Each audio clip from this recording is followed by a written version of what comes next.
Dear colleagues, dear admirers of Roman culture, law and tradition, let me first express my regret that epidemiological measures have prevented us to narrate and celebrate Romanistic science live on the shores of the Black Sea in Burgas. At the same time, I would like to express my great gratitude to Professor Novkirishka, who manages to maintain the spirit and continuity in the work of our association, even in such difficult time, and to, I can really say, increased interest in Romanistic science, which is shown by the large number of papers and participants at this year's Mare Nostrum conference. Therefore, special thanks to Professor Novkirishka, the bastion of our association. The topic of my paper this year is Receptum nautarum as an instrument for insuring goods and passengers in maritime traffic. In Roman law, due to the lack of a special contract for maritime transport, the transport of goods by sea was seen as a special type of lease, locatio conductio rei, and the safekeeping on things in trust to the shipper as a special case of deposit, storage contract. Hence, the ship owner was liable for dolus and culpa on the basis of a lawsuit actio furtiae damni adversus notas. The locatio conductio rei contract did not cover liability for custodia, as the contractor was considered to have voluntarily agreed to risk posed by maritime transport. On the other hand, the high risk of maritime traffic and the increased responsibility of the naut was the basis of high fees for their work. With the development of maritime traffic and trade, especially in the period after the Punic Wars and the conquest of the Mediterranean, that is Mare Nostrum, the nautes quickly found themselves in a bad light because they often acted in an organized manner with thieves in order to obtain illegal property.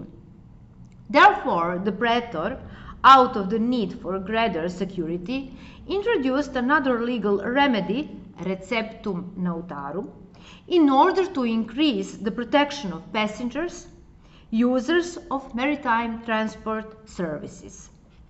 At the time of its introduction, the Receptum nautarum was defined in a praetor's edict as a special legal remedy, an informal agreement with a special accidentalia negoti nature of a consensual guarantee agreement, which was also of an accessory nature, as it stood with the locatio conductio contract. The subject of the Receptum nautarum were the goods and belongings of passengers transported by ship.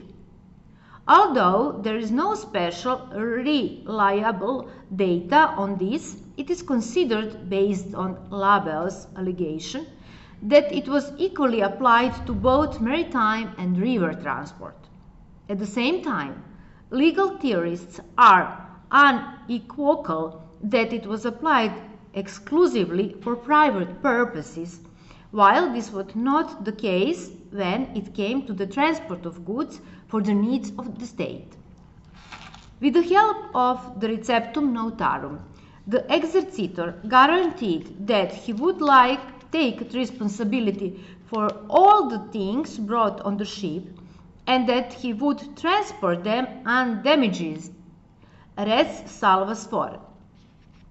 In doing so, the exercitor undertook to be liable, regardless of guilt, for any damage and loss that occurred on the items brought on board. This further means that by concluding the Receptum nautarum, the shipper's liability for the goods became unlimited custodia. It is believed that after Label, the ship owner's responsibility was somewhat mitigated as an objection was allowed in the event of a shipwreck and pirate attack. In post-classical law, the Receptum nautarum lost the character of a consensual guarantee agreement and became naturale negoti in the locatio conductio rei.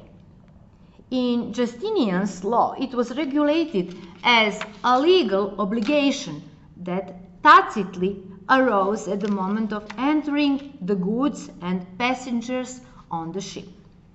In Justinian's law, it no longer covered cases vis maior. The exercitor is left with the possibility of objection, redictio, that is a public proclamation with which the passengers agreed in advance. Hence, the Receptum nautarum, created as a result of the need present even today in the conditions of modern law, represents the foundation of modern insurance of goods and passengers in the maritime transport. You will be able to read more about the Receptum nautarum, its nature, reasons for its occurrence, and important characteristics in the paper itself. Thank you for your attention.